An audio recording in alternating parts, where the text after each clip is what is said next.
Well, in my experience, the best way that I've seen an instructor engage both online and in-person students at the same time is they try and create group-oriented activities that incorporate both students into one. I feel like the best way that professors do this is by being specific when they're talking to people on Zoom. So like asking questions to specific people and asking specific questions, and also just offering multiple ways of participation from online participants, asking them to raise their hand or use Zoom emoticons, and also just keeping the chat open so there's just always a line of communication with their students. Yeah, I've seen a lot of professors use Poll Everywhere, which is something that we've been trained to use. That really helps kind of do icebreakers at the beginning of class. And I think also helping to create like breakout rooms and using all the Zoom tools so that it's as similar as it can be to in-person as possible. Probably the best thing I've seen professors do with their D2L pages is upload all their materials beforehand. You know, any slides they want to share, videos they want to play, websites they want to go to. Most instructors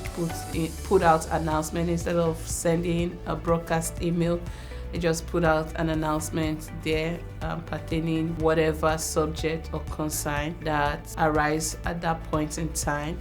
I think the most important thing for professors to know about Teaching Flex is that it's not that different from teaching solely in person or solely online. There are ways that you can use the classroom to enhance your teaching, but I think that as a student and as an instructor, you should really just approach it with the same mindset. There's almost an element of cinematography and stagecraft like to it.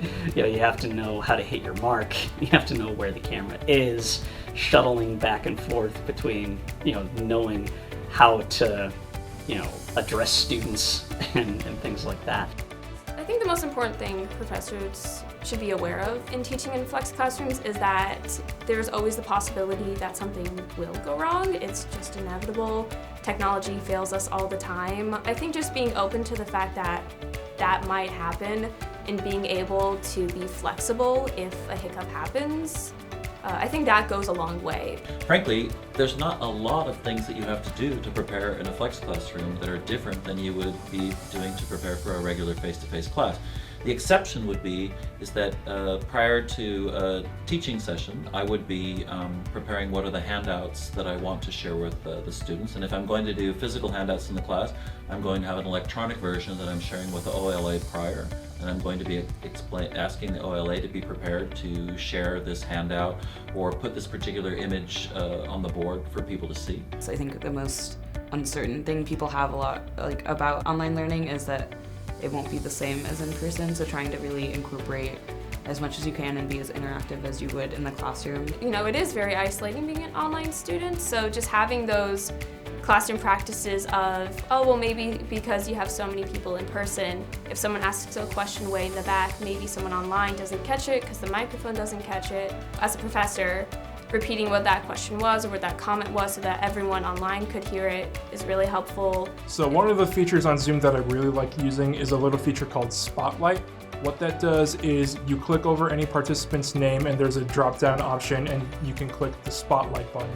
And what that does is that it highlights that participant throughout the meeting, however they're doing it. So say for example, you have a guest speaker come on and they're doing like a presentation on their company, their business. If you spotlight them, that presentation will stay on everybody's screen. I really love when professors use breakout rooms. I think that's a really cool resource. And also as we go more into online learning, I think professors have found that students don't really turn their camera on, but finding other ways to get them to interact and using the reaction buttons or even doing icebreakers at the beginning of class so that everyone kind of feels more comfortable. I think that one thing professors should never do when teaching a flex class is treat their students differently.